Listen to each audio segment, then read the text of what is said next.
Ja, vi ska nu titta på hur man bestämmer antalet lösningar till ett ekvationssystem. Och på första exemplet då är det ett ekvationssystem vi har arbetat med förut.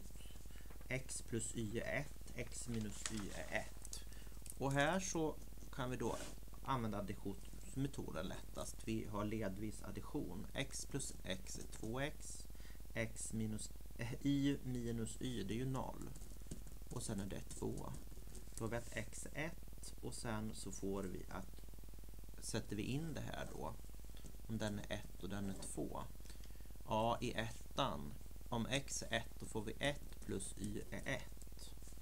Ja, så då y är ju 0. För att om vi har 1, sen lägger vi till y och får 1. Då har vi ju inte lagt till någonting. Så y är 0. Så x är 1, y är 0. Då har vi en lösning. Så alltså, vi kan tolka det här som att det är två linjer och de skär varandra i en punkt.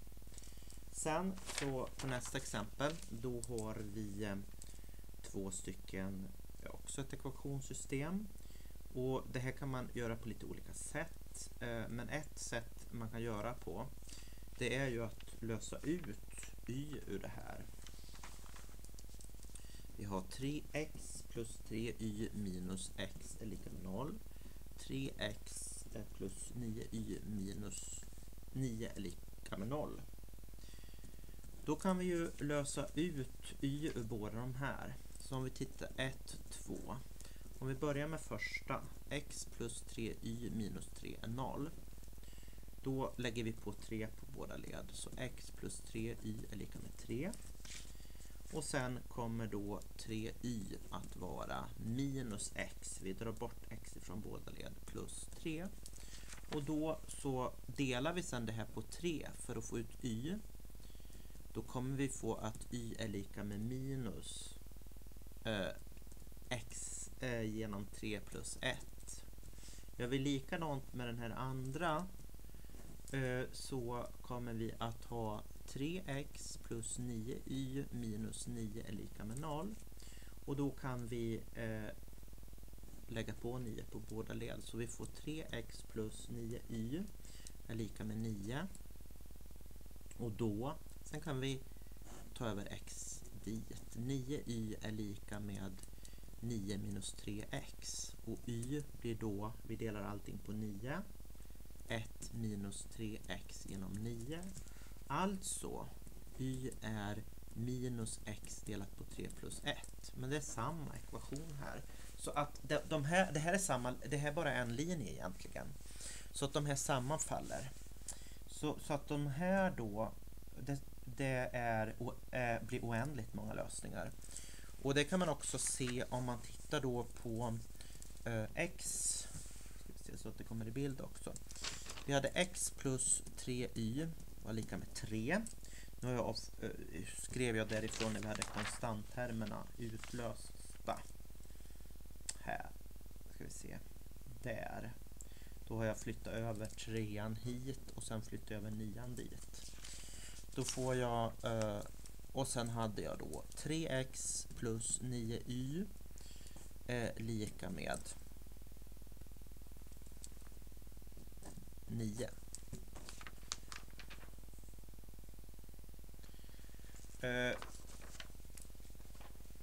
Och skulle jag då till exempel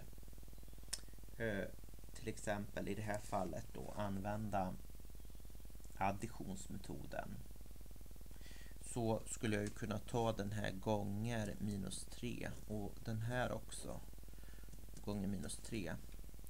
Och då så skulle jag ju få minus 3x minus 9y är lika med minus 9. Och 3x plus 9y är lika med 9. Och lägger jag ihop allt det här, då får jag helt enkelt bara att 0 är lika med 0. Så att här får det är helt enkelt samma linje. Och då har jag bara en ekvation. Så det som vi fick, det var ju att y var minus x delat på 3 plus 1. Och då, det är en linje, jag kan hitta hur många lösningar som helst till den där. Då ska vi se på C-uppgiften. Då hade vi den här. Vi hade 2x minus y är 5. 4x minus 2y är lika med 6.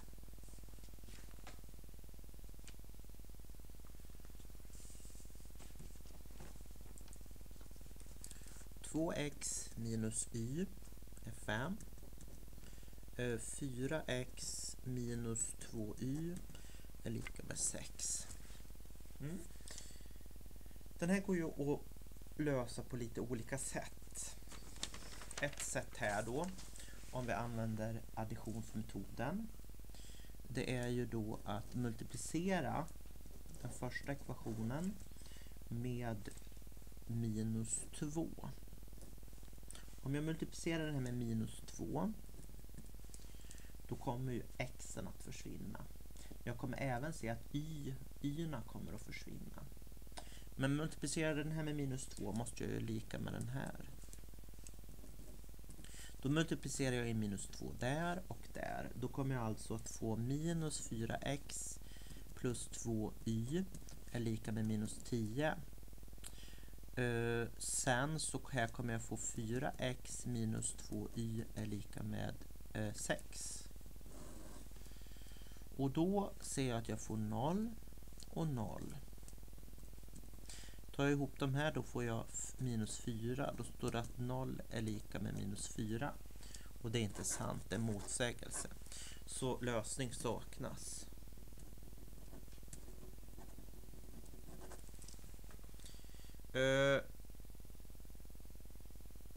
Och det här är då de här linjerna helt enkelt då parallella. Vi ska titta på en sista uppgift som finns i boken.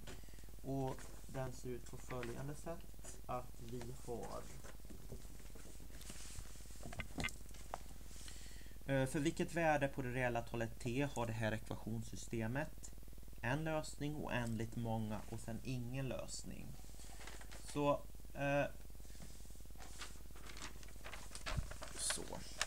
Så vi hade alltså då tx plus 3y minus 1 är 0. Sen hade vi 4x minus y minus 2 är 0. Då så. Vi kan först flytta över dem där dit. Så. Då står det tx plus 3y är 1. 4x minus y är lika med 2. Och vi vet att är de här linjerna parallella så finns det inga lösningar. Är det här egentligen en linje, sammanfaller de, då finns det oändligt många. Och är de inte parallella, har vi olika k-värden, då finns det exakt en lösning. Så 1 och sen har vi 2. Då löser vi ut, ur ettan så löser vi ut y. Då har vi 3y plus t gånger x. Nu ändrar jag här på tx och y. Det är 1. 3y är lika med minus tx plus 1. Sen delar jag på 3, då får jag minus t gånger x inom 3 plus en tredjedel. Då är jag klar med den här. Sen tittar jag på 2an, då gör jag samma sak där. 4x minus y är 2. Om jag då drar bort 4x från båda led, då har jag minus y är lika med minus 4x plus 2. Sen delar jag det här på, jag ändrar tecken på allting. Jag delar på minus 1, då får jag 4x minus 2. Sen jämför jag de här. Jag vet ju att en rät linje kan skrivas på formen y lika med k gånger x plus m. Sen tittar jag på den första linjen. Det var tx genom 3 plus en tredjedel. Sen tittar jag på den här 4x minus 2. Det är olika k-värden, så det kan inte bli samma linje. Vi tittar, olika m-värden här, så det kan inte vara samma linje. Vi tittar här då på k-värdena. Och k är det som står framför x. Här står det minus t genom 3 och här står det 4.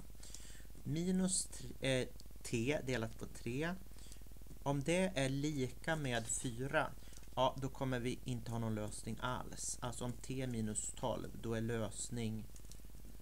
lösning saknas. t är inte minus 12, då finns det exakt